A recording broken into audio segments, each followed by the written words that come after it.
There's a mouse at my job that just won't die. So I work at a pet shop. One of those big box ones that sell inbred fish, intestine-loosing hamsters, horrifically deformed reptiles. You get the gist. Well, yesterday was a day like any other. Being our process manager, I don't deal with the animals much. But I wasn't feeling well, so when a little mouse who has gotten into a fight needed to be taken to the vet, I jumped at the opportunity. "I'll bring him up to you." Nikki's voice cracked over the radio into my ear. I winced, had it turned up to loud. "I'm just about ready to go. So that's perfect." I climbed down from the small sales floor ladder I was using and groaned. My body hurt so bad. As I turned, I saw Nikki walking to me holding a tub filled with gray bedding.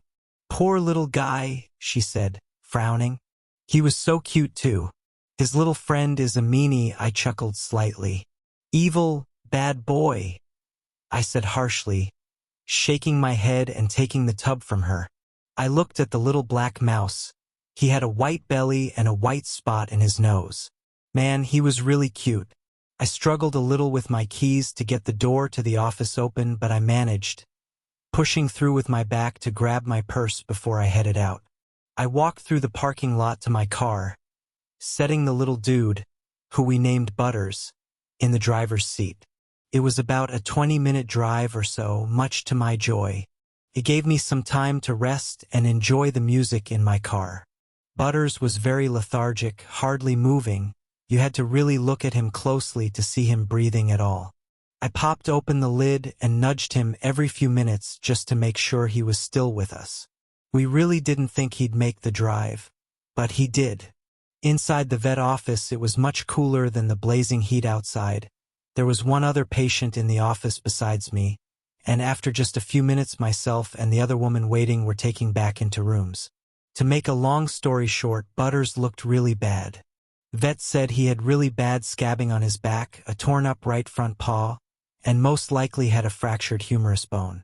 Safe to say he was in bad shape. In the end, as sad as it made us, it was the humane thing to euthanize him.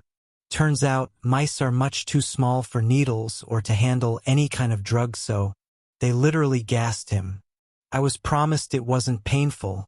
Even if it was probably still better than what he was feeling anyways. Rest in peace, Butters. Per company policy, I took his body back with me, back in his little plastic tub in my front passenger seat.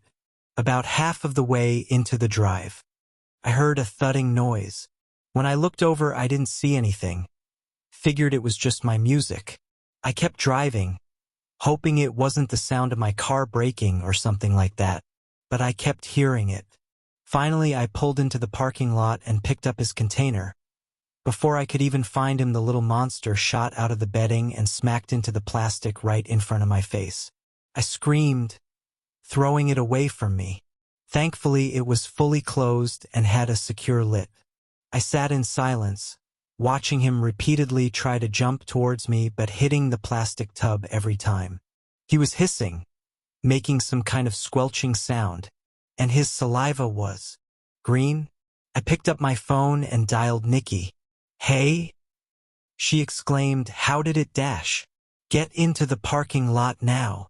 I screamed at her, opening my door and getting out, leaving undead Butters in the car alone. "Reagan, what's going on?" She sounded panicked, rightfully so. "Just get out here, please." As I said it, I saw her run through the automatic doors, almost pushing over a customer in the process. She ran out to me and breathed heavily. "What is it?" "Butters. He's alive." "What?" They euthanized him with the gas. I don't know, he was dead before I left." "Let me see." I pointed to the passenger floor where the tub sat, and she opened the door, pulling out the container. He did the same thing to her, hissing and squealing while his mouth dripped green ooze. She screamed and promptly dropped the tub onto the ground, which caused it to crack. "Oh my gosh! Oh my gosh, what do we do?" "I don't know." I yelled, "Call the vet. This can't be possible." He was going to die on his own, and they revived him. A few customers were now staring at us like we were druggies. We figured we probably should go inside to a quiet, safe area. Nikki cautiously picked up the tub and we ran inside. Right after I checked my car doors were locked. In our back room, we sat on the ground looking at the creature in front of us. When he would see us live, he'd leap at us but hit the tub's sides and then go back to walk around in circles. He was trembling and still had that green stuff leaking from his mouth. The vet thought we were prank calling them and hung up. We called another vet and it was much to the same effect. We called our boss who said, "Call the vet." Unfortunately, he was 6 hours away at a conference. "What do we do with it?" Nikki said. She was now on her feet pacing back and forth. "I don't know." I was still sitting on the floor watching Butters. He was now hanging upside down from the top of the critter keeper. His little toes stuck through the air holes. He was so gross looking. "This has to be a dream, right? We work too much and now we are having a shared work-related nightmare," she said, pacing back and forth. I stood watching him, so horrified I barely heard her. "Let's call. Maybe HR? This is a pet place, surely they have recourses.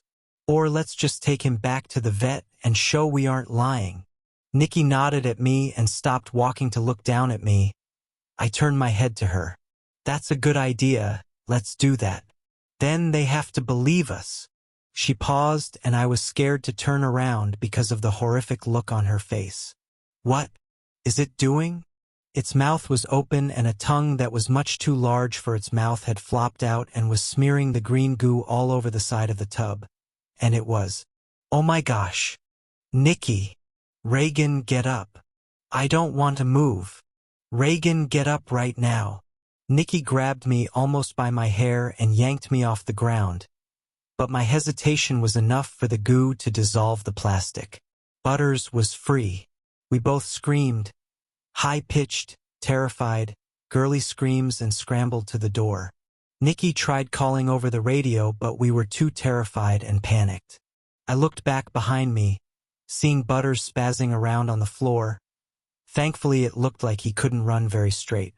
His long tongue was dragging on the floor beneath his little body. It was almost the size of him. So gross. We hurried down the hall and to the front office where we yelled for all customers to leave the building. We locked the doors and Nikki, myself, and our other associate were all standing on the registers. "There is a loose, radioactive, undead mouse in here." "What?" Jamie cried, looking at the floor. "Where did it come from?" "It's Butters." Jamie looked horrified. "You're kidding." We shook our heads.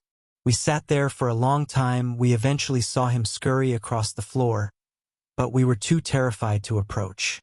"Let's try to catch it," Jamie said, hopping off the register counter. "Are you crazy?" Nikki tried to grab them. "We cannot do that." I agreed. "Jamie, stop it, you're going to get bitten or something." She shook her head. "Look at it walk. It's barely moving." She walked halfway through the store to where Butters was shambling around. I hadn't even seen her grab the bins we keep under the registers. On further inspection, she had dumped everything in it onto the floor behind us. In one swoop, and by some miracle, she captured the freaky creature and put the lid on. "It got out of plastic, it can melt that," Nikki said, sacred to move. "I don't know what to use." Jamie inspected the tub closely, walking back up to us. "We need to kill it." I couldn't agree more. "There is a hammer in the office," I said, slowly getting off the counter and then booking it to the office door. I grabbed the large mallet from the toolbox and came back out. "Okay, I'll get his attention." I handed the mallet to Jamie. "Smash its head," she nodded. "Nikki, you take off the lid." "Okay? If he gets out, run and get help," she nodded. "Okay. 1, 2, 3. Swiftly the lid came off. I wiggled my hands at Butters, and then the hammer came down with a crack. It was quiet and we all peered inside. "We did it!" Jamie exclaimed, breathing a sign of relief. "Thank goodness," Nikki said, looking like she was going to faint. We kept the body in that tub until the big boss could arrive. He pulled up cameras, did an incident report, talked to the vets. It was a long night. Nikki went to get the tub, but when she came back she had a horrified expression.